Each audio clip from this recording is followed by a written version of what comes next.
But once in a while, you kind of get connected to somebody who's as weird as you are, which is hard. It is hard because I'm really out there. For people who know me, I'm off the charts. I'm actually almost borderline, maybe insane, but I love who I am. I'm not going to apologize ever for it. Either you like me or you don't. But either way, a few years ago, this guy comes out to the pool. We're hanging out, and we're all in shorts, by the way, like real actual swimwear. And this joker comes out in literally a suit, vest, and tie with a pocket square and gets in the pool. Yeah, exactly. What? And he has to make a statement. And that statement is crazy, for one. But two, he just got this infectious personality that he just rubs you the right way. But Russ is this guy who's been in the business for decades. He's a powerhouse. He's an executive powerhouse. He actually currently takes the role of the VP of growth. And he's amazing at it. And everybody I talk to, like, hey, what do you think about Russ? God, I love Russ. I haven't found one person yet, and I'm waiting to bet on it that says they don't like you. Everybody loves Russ. It should be a tagline. I'm going to tattoo on my back. No, I won't. It says everybody loves Russ. But the truth is, this guy is amazing. He has a resume that's beyond all things. He's been in the business for decades, 120 deals a year. The guy's a producer. But yet now he's shifted his role, and he's selflessly wanting to help grow EXP.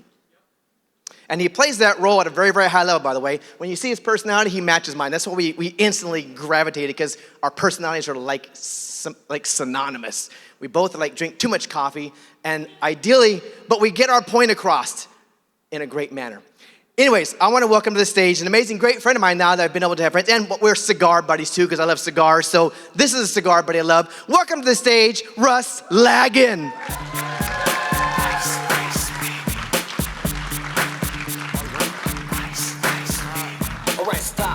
Collaborate and listen. Vanilla Ice is a brand new mission. Come on, ice. Seriously, Vanilla Ice, really? Come on. It must be the hair or something, right? All right, cool. Well, thank you for that introduction. All right, today, guys, I want to just jump right into this. I want to go full throttle, full contact. Are you guys okay with that? All right, let's go. Okay, today I want to talk to you guys about superpower. Okay, check this out. Glenn Sanford, Russ Laggan, playing with AI. Ready for this? Superman with a vest, right? I want to talk to you guys about superpower because there's one thing that I learned a couple years ago is we need to start to learn what our superpower is, and you need to learn to lean into your superpower. Because what you're going to find is in life, you've got a lot of these moments that you feel pushed down, you feel shoved into a box. And what you got to find is that moment in your life that is really exciting and really compelling is when you get outside that box and you don't give a shit what anybody thinks about the way you dress. Oops. Sorry, too spicy, too quick? Do you need me to warm you up a little? Okay, cool. The goal today is to get out of here without getting fired. Okay, so with that being said, guys, there's a couple of things that I've learned over the years, and a couple of things that I learned. I'm gonna give you two of my superpowers by the end of this conversation. Is that okay with you? I'm gonna loan them to you, because there's a couple of things that I learned to do by banging my head against the wall that made me really great at what I do now, which is attraction and teaching you guys how to attract. One of the things is to make it so ridiculously simple that every single one of you in this room could do that. So if I could show you a couple of recipes that give you the ability to attract one or two more people in the next 30, 60, 90 days, would you guys like to see that? If I could do that without making it gross and cold calling, you good with that too? If I could do it so that you do a couple of things and people come to you and say, what are you doing? Would you like that too? Okay, I'm going to show you what that is. I'm also going to show you what I consider the greatness of EXP, and I'm going to show you that in a recipe I call the 5 stages of a career. Because when you understand where you really are on this curve and you understand where you want to go, it gives you a level of ability to have communication to people that they've never had with another person that's trying to talk to them about how to get out of life what they want. Because see, here's the one thing I learned a long time ago. If you can make somebody feel something, you can make them do damn near anything. If you can't make them feel something, you can't get them to do anything. Do you agree? Okay, so every superhero has an origin story. Chris asked me earlier, he's like, Russ, I want you to get personal. I want you to tell your story. And I hate that part, right? Because it's kind of weird. I don't want to do that, really? Right? Because here's the deal. For everybody that has a superpower, everybody that has a cape, everybody that's on a stage like this, excuse me for a second, I'm going to take this off. I've had neck issues from a couple car wrecks, none of them my fault. But if I have that hanging on my neck, it'll give me a headache by the end of the time I'm done here. Okay, so every single person that has a superpower also has these moments when they don't feel like they're super powerful. Do you agree? Every single one of these people that have a superpower also have an origin story, right? So here's the deal. For some of you, this is what you want to look like. This is what you want to feel like. This is what you want to be like. But in reality, when you show up sometimes, this is what you really feel like. Right? That's Lego, Russ. Yes, ChatGPT. I love ChatGPT. If you guys want to do something really messed up, like people are like, get creative, get curious with ChatGPT. I'm like, cool. What would I look like as a horse? By the way, go to my Facebook page and you will see what I look like as a horse. It's one of those things, it pulled up, and if I had milk in my mouth, I would have spit milk all over the computer. It was funny, it was awesome, and it's ridiculously accurate, okay? So with that being said, like, we're not always gonna feel like you're a superhero, because they all have those moments, right? So let me tell you where I got to and where I started, okay? Ready for this? Here's where I started. Yeah, this is where I started. See, I didn't do well in school, and I didn't do well in schools because, frankly, I hated school. I thought school was stupid. It didn't make sense to me. As a left-handed, right-brain creative person, and as a child that had a creative mind, it was people-oriented and story-oriented and book-oriented, school didn't work for me because school was teaching me to shove myself in a box. And part of the reason that I hated school is because of the guy on the left up here. That's my brother Dan, 4.0 student. Nowadays, if he was a student now, he'd be like a 4.9 or whatever the heck you guys do now. Everybody gets a participation trophy and more than 4, right? That kid, just school was perfect for him because he loved being told what to do, he loved to be in the box, and he loved to follow directions. He loved to memorize things, and he loved to follow what everybody was telling him to do. Me, on the other hand, I was not so lucky. I hated it right out of the gate in kindergarten. Started off in kindergarten. I hated kindergarten. You know why? Snack time was disgusting. They used to serve this colorful goo. It was disgusting for snack time. And then I realized when I was in second grade that was actually called finger painting. Kidding, okay? But it's like I started off on the wrong foot in school because all the things that they wanted me to learn just didn't make sense to the way my brain worked, because a creative brain, I'm off having fun. I'm out daydreaming. They want me focused on doing it their way, right? So there's a couple of things I want to point out about this picture before we move on, because there's some things that are unsaid that need to be said. For those of you that saw this picture and you're like, "Aw, thank you for that. I do appreciate it." For the one person over here that snorted, you're my people. Because that's messed up, isn't it? Check out that hairdo. Do I look like I'm happy about that hairdo? No, not at all. By the way, that hairdo carries over into another part of my life for the first couple of years. It was the only hairdo my dad knew how to do. And by the way, if you'll notice, I put this picture in here and I thought, oh my God, I didn't realize that my hairdo right now is the exact genetic opposite of that.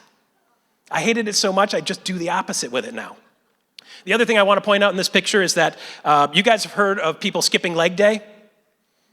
Every freaking one of my ancestors skipped leg day, apparently, okay?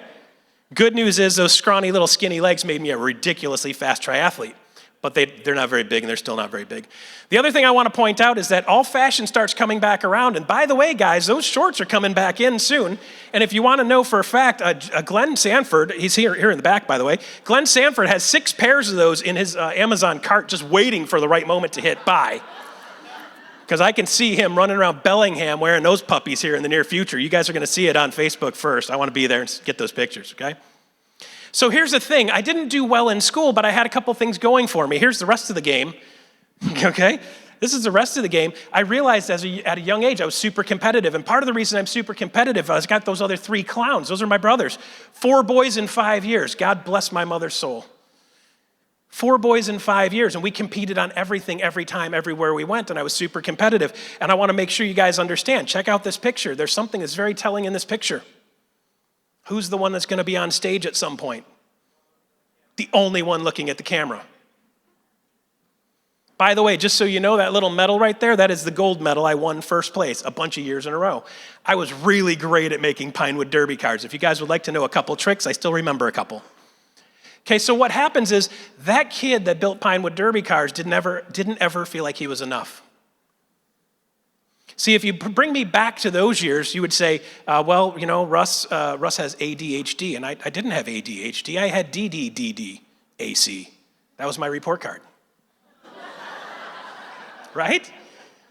It's my report card.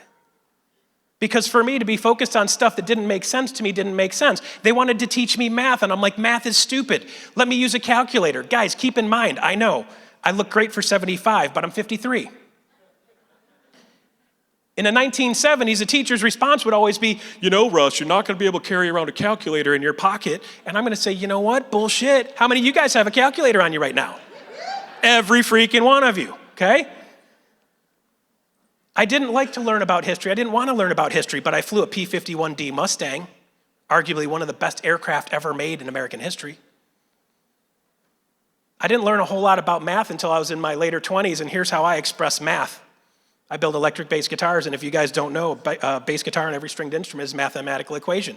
You take a string length of any length, and you divide it by 17.814, and you get exact position for the first fret on any instrument in the world. So you can get creative. You can give me a hockey stick, and a tuner and a pickup and a string length, and I can tell you exactly where the notes are on that because it's just a mathematical equation. The headstock angle is a specific angle to create downforce and pressure, which taught me a little bit about physics. Did you realize a string pressure on a bass guitar is about 250 pounds on a bass guitar that looks like that? So you've got this skinny little neck that's supposed to support 250 pounds. By the way, if we go back to my childhood pictures, it was like my neck trying to support my pumpkin head. I had a skinny little neck supporting this big head. So I learned a lot about building things. So that Pinewood Derby kid starts to get creative with it. So I built a cigar box Les Paul, 56 Les Paul pickup, cigar box. Because see, for me, the thing is, like, I like to express myself by building things. Now, the fun part is I like to build stuff, but I also like to build people, and I like to build companies. And I like to build success, and I like to build feeling, and I like to build culture. And I like to build things that feel good, right? Bass guitars are one expression of that. By the way, just so you know, I'm super competitive. And I'm super challenged. When you give me something to go after, I go after it with everything I got. I'm going to do it at the highest level absolutely possible. One of my bass guitars was played in the soundtrack of Terminator movies.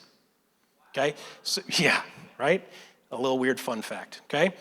So it's like when you start to think of something and do something and you get in your sweet spot and you start to feel your superpowers, for me, being able to create things and build things and touch things and shape things, that gets me going. See, when you're in that sweet spot that is expressing your superpower, you become almost unstoppable and you can create things that you never would have been able to create without the ability of being in that superpower. So then I also started to figure out fiddling around with knives. Do you realize that knives are basically just chemistry? I learned chemistry through knives. Here's the thing. The molecular structure of a piece of metal that's unrefined and unfinished is satanite. Ooh, sounds bad, scary. Right? And when you take that thing and you heat it up and you beat it on an anvil and you heat it up and you beat it on an anvil and you heat it up and beat it on an anvil, it changes the molecular structure of metal. Some people will call this forging knives. I call this changing the molecular structure of metal. This is a chemistry experiment. So when you heat treat a knife, you get this thing up to, or a cleaver, you get this thing up to 1425 degrees plus, right around 1500 degrees, and then you quench it in either oil or water. How do you know when a piece of metal is at 1425 degrees or plus? If you take a magnet to a piece of metal, it will not stick once it's north of 1425 degrees. Creative brain, like to see things that you would never taught me in school. I never would have learned that in school. But because I wanted to learn things and I was curious, I took this and ran this to the next level, and now I learned a little bit about chemistry. Chemistry is fun. Do you agree? Well, if you do it that way, it is. So then I decided I want to learn a little bit about physics. This was me in my late 20s. I learned a lot about physics. You realize at 110 miles an hour, your body can become a counterbalance? Do you realize gravity is pulling you down, but if you pull on that accelerator, you can keep on going? If I let off the accelerator right there, what happens is that motorcycle is going to grab the front wheel, that front wheel is going to pitch to the left, and it's going to throw you up over the seat and turn you into Superman. That is not a superpower you want, is flying off a motorcycle, just so you know. So what I found is that the more I relaxed into my superpowers and figured out the things that I was good at and leaned into those and stayed away from the things that I didn't love and didn't enjoy, I started to realize that I got really, really lucky. I've been lucky my whole life. Here's part of the reason why. Yeah, that's my sister. And no, I'm kidding. This is my wife, Dane. I've been married 30 years. Yes, I've been married 30 years, yeah. Yeah, all to the same woman, ha! Okay, take that, y'all, right? See, I fell in love with my high school sweetheart at like 14, 15 years old. Yeah, you're supposed to say, aw. Yeah, the fun part is I wasn't hers. It took me 4 years of negotiating before we dated for the first time. But finding the people around you that support you for who you are is the most important thing you can imagine in this business. And part of what we're doing in this business is finding the people that are your tribe. Find your tribe, find your vibe, right? And I've always found weird people that are just like me. Somehow, I don't know how, I bump into Chris Okamura. He's weird. And the weird in me sees the weird in him. And we connected, right? But you got to find those same weirdnesses that make you who you are. So a couple of things I want to give you before we go here, okay? Recipe number one. One of the things that I've done is and people have told me this, and it's great to have people around you that tell you what you really are, for good and bad, by the way. One of the things people say all the time is like, Russ, you're really good at taking things that are ridiculously complicated and making them really simple. So I want to show you guys this recipe. This is a recipe for dating. Anybody here single? You want to find the right person in your life? Anybody here have children? You want to negotiate with children? Anybody here have clients? You want to negotiate with clients? Anybody here want to attract a real estate agent? You want to attract a real estate agent? Here's a recipe that I use for all of that. It's kind of like the one-size-fits-all of real estate and brokerage and training and sales. And here's how it goes. I want to establish clearly where somebody is. A, where are they? And I want to establish really clearly, B, where they want to be. And then third part of this is, if I can talk them through how to go from A and B and what that looks like, then they're going to be more likely to say yes. So a lot of people will say, well, Russ is a closer. When you bring them a brokerage, if you guys have a real estate agent or a brokerage you need to close and get them to say yes, that's what I do for EXP right now for the most part. And all I do with them is I have this conversation. It starts off like this. Hey, tell me a little bit about yourself. Where are you now? What's working for you? What's not working for you? What do you like to do? What do you not like to do? What do you love to do? And if I can get somebody to start talking through that conversation, does that feel like a high-pressure sales pitch? No, because I'm making it 100% about them. And if I make it 100% about them, they're going to love you. If you make it about you, you make it about EXP, you make it about what you're doing and how you're going to do it, people don't love you, right? But if you make it about them getting what they want because you listen to what they want, then they're going to start to love you. So first part is, where are you at now? Second part, where do you want to be? Let's get really clear on where you want to be. Guys, if you're dating a girl, I'm going to ask her these questions. Where are you at now? Cool, boom, boom, boom. Where do you want to be? Boom, boom, boom, boom. I want to have 75 cats. Red flag. Okay? I love cats so much. If I could have 75 cats, run. Okay? Run. Get really clear on where they are, really clear on where they want to be, and then like, how are we going to get there, right? So the art of sales is really actually kind of interesting. If I can get really clear on where I am and really clear on where I want to be, then the only thing is how are you going to get there? And some people are like, well, I'm already there. No, you're not, because I just asked you where you want to be. If I say to you, where do you want to be in 5 years? You're going to say something different than where you are now, yes? Almost every time? Yeah, so there's always something you need to be doing different. And in order for you not to be in that spot A where you are now, you're there for a reason. Everything you've learned, everything you've done, everything you've been, everything you've experienced, and all the things you do have gotten you to A. So how do you get to B? You're going to have to change something, right? You're going to have to do something a little bit different. You have to try something a little weird. I'm not suggesting forging knives and building bass guitars and racing motorcycles, but what I am suggesting is that you're going to have to do something a little bit different, and you're going to make an adjustment to be able to get there. And when we can show somebody 2 or 3 things. So I'm going to look at you then, I'm going to say, if I could show you 2 or 3 things that help you go from A to B, do you want to talk about that? And you're going to say what every time? Yeah. Okay, the timer was set for 20. I think, Chris, you said you want 25? We good? Okay, good. Okay, I just want to make sure I say 220, 225, and I think I got 725, yeah? Okay, perfect. Okay, good. So here's the fun part. We're going to go from point A to point B. And here's the reason I'm asking this question. When I'm asking this question, here's another math equation for you. Y is greater than X. Let me show you what that means. Here's the 5 stages of a career. If you look at the bottom, life, that's Y. And by the way, yeah, you want to tie the Y to the actual Y, the W-H-Y to the letter Y. Y, this is your life. This is the moments in your life. Right now, you are in the middle of one of those moments in life. And as you progress forward, you're progressing forward and progressing forward and progressing forward. And by the way, I'm going to show you how this ends. Newsflash, surprise coming. Ready? And then the vertical axis is the cash you're generating. So in the process of life, do you have to generate cash to move the ball forward or have somebody around you that does that? Sure. So as I'm moving forward in life, I want that money thing to keep growing up. And this is what it should look like and we want it to look like, right? So what is the first phase? First phase in everybody's business is I just need to make cash. How many of you guys are there? A bunch of you are there, right? There's a bunch of people say, like, I still need to make, like, number one most important thing I need to do is make cash. So when we're talking about doing attraction, you're like, but Russ, I need to sell another house. I need a $10,000 check, not a $350 check. Guys, if I had a video that could show you how to leverage doing real estate and selling houses and doing more house sales consistently, and then, by the way, utilize that to do some attraction as a byproduct of selling houses, would you like to see that video? Okay, good. I'll set you guys up with that. So what I want you to start seeing is, like, you've got multiple buckets that you can generate from, and most people in the real estate business or in EXP are teaching, like, you've got a bucket for selling houses and you've got a bucket for attraction, and they're two separate businesses, right? What I say is no, because what I don't want you to do is I don't want you to take your eyes off of houses. If you need to make dollars, I want you to stay focused on selling houses, because guess what, guys? We're real estate agents. We sell houses. It's not a dirty thing. It's a good thing, yeah?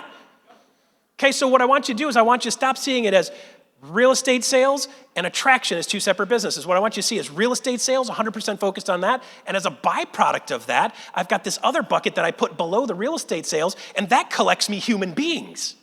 So I got the real estate equals cash. Now I got people equals cash. Now I've got a business, and let me talk business for a second with you. We call that a vertical integration. You know what vertical integration is? I'll give you the most basic example. You guys ever been to a French fry joint? Nope. You know why? They don't make French fry joints, they make hamburger joints. And when you go to the hamburger joint, they sell hamburgers. Boom. And then when you ask for a hamburger, what's the next question they ask you? Somebody's been asking that question. Somebody's been saying yes to that, right? Would you like fries with that? Hell yeah, I want fries with that. By the way, guys, I've dropped 20 pounds in the last 3 months. Yep. I actually had to borrow a clip from the guys at one of the desks back there because my vest is getting too baggy. 3 months ago, I was wearing this as a girdle, keeping my gut sucked in. Now it's getting baggy, so I put a clip on it back there. Okay? Thank you. Yeah. So with that being said, you've got to start thinking, okay, French fries, Coke, right? So when you start thinking vertical integration, real estate attraction is a vertical integration for you selling houses. When you look at it like that, I don't want it to be a distraction. I want it to be the thing that goes along with it. So I've got a video. It's about 45 minutes long of me teaching, training on exactly how to put that in your business. I'll make sure you guys have that before we're done. Good? Okay, so the next phase is once you're making enough money, people are like, oh, Russ, I want to make 100 grand a year. Anybody here join real estate to make less than 100 grand a year? Nope. Every interview I've ever done, how much money do you want to make? 100 grand. That tells me one of two things. Number one, they've never made 100 grand before, because I've never met somebody who made 300 or 400 say, you know what, I want to make 100 grand, right? And I also know that guys, making $100,000 for them is a game changer, life changer, world changer, family and generation changer for them. Because think about it like this. If you add $100,000 to the average family every year for the next 20 years, that's $2 million. And if you tell me $2 million doesn't make a difference in a family's life, you're missing the boat. Okay, so once they get to the point where they're making enough money, they make 100 grand, and what do? They change the game. They're like, oh, I should have gone for 2. And then once they make 2, they're like, I should have gone for 3. Once they hit 3, they're like, poof, I should 5. And then once they make 5, and they get a call on Friday night at 6:30, and a buyer's like, hey man, can you show me this house at 7:30 tonight? And you're like, nope. I do have an opening on Monday between 10 and 2, or Tuesday between 10 and 2. Which one would you like? Because see, once you get to the point where you're not starving for the money, then time becomes the most important thing in your life. You stop wanting to miss the things for the family. You stop wanting to miss the things for kids. Elizabeth Riley, your husband Wes, told me the story when we were walking to Starbucks to grab tea. And he's like, Russ, I missed the first 2 kids of my life. I missed my top 2 kids. I missed most of their growing up. And I refuse to do that for the rest of them. Time becomes the most important thing once you get the money thing handled. And it's okay to still be working on the money thing. But if I could work on the money thing and, by the way, get the time under control at the same time, is that good? Yeah, now we're winning, right? So with that being said, you get the money and the time under control, then you're thinking, well, how do I not have to do this for the rest of my life? How many of you guys want to work in real estate, selling houses until the day you die? They say realtors don't retire, they die. And that's because a lot of them have to keep selling houses because they need to keep selling houses. When you see somebody 88 and they're like, I'm still selling houses because I love houses, they probably need to be there, right? So once you get to the point where you got the money and time under control, now it's like, I want freedom. How do I set myself up so I don't have to trade time for money anymore? Once you get to the point where you don't have to trade time for money anymore, now you still want to do stuff, fine. Let's do stuff, but let's build a legacy. Now you get people like Glenn Sanford. Glenn, do you need the money? Nope. His words, not mine. I'm not putting words in his mouth. He doesn't need the money. He's here because he still feels like he can make a difference. The fun part is, like, guys, here's where everybody ends on this thing. At the end of this timeline, you all die.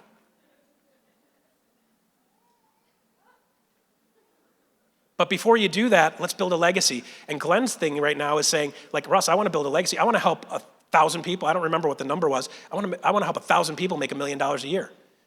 So Glenn built his legacy. He'll be known in history as the guy that really changed real estate. He'll also be known as the person that helped the impetus to help Elizabeth change her life. You change your life, you change your life, you change your life. See, here's the most amazing thing about EXP across the bottom, top to bottom. EXP has the ability to help you with all 5 of these at the same time. The first legacy is me working on my legacy, to build a legacy. What am I known for? I'll probably go down as a dude that built bass guitars as a hobby, right? And knives, and having a vest, and a whiteboard. Yeah, by the way, do you notice I snuck my whiteboard in? The second legacy is when you're helping other people build legacy. And when you're here at EXP, you can work on 1, you can work on 2, you can work on 3, you can work on 4, you can work on 5. And every single person you bring in here can work on all 5 at the same time. So when people say, Russ, you're the closer, I'm not the closer. I'm just showing you that if you can get out of life what you want, you'll take advantage of that and use that every single time, right? So here's the reality. The average agent, this is what their timeline looks like. Here's the deal. That's very typical of your normal real estate agent. By the way, here's your typical team lead. They start doing well, they get a team, they actually end up making less dollars and working more hours. EXP has solutions for that. If you haven't tapped into that, tap into it. There's a better way to do that. And then here's the broker owners. People are like, Russ, the broker owners, what do we do with the broker owners? Here's the broker owners path. Broker owners start doing well, they do well as a team, then they start a team as an agent, then they build a team and they do well as a team, and they're like, I should start my own brokerage. Then 6 and 7 and 8 years later, the real estate market comes back like it does now, and now they're taking money out of their pocket every day, they're making less dollars and they're working more hours. They're back on the treadmill. So if we can show them how to get off the treadmill and get back on the path to their dreams, they'll say yes almost every single time. All right, so guys, I put together a QR code for you guys here. This has 5 videos that talk about attraction and how I talk about attraction. This isn't about chasing people. This is about finding ways of making connections and making people feel seen. And when you make them feel seen, they'll want to be around you.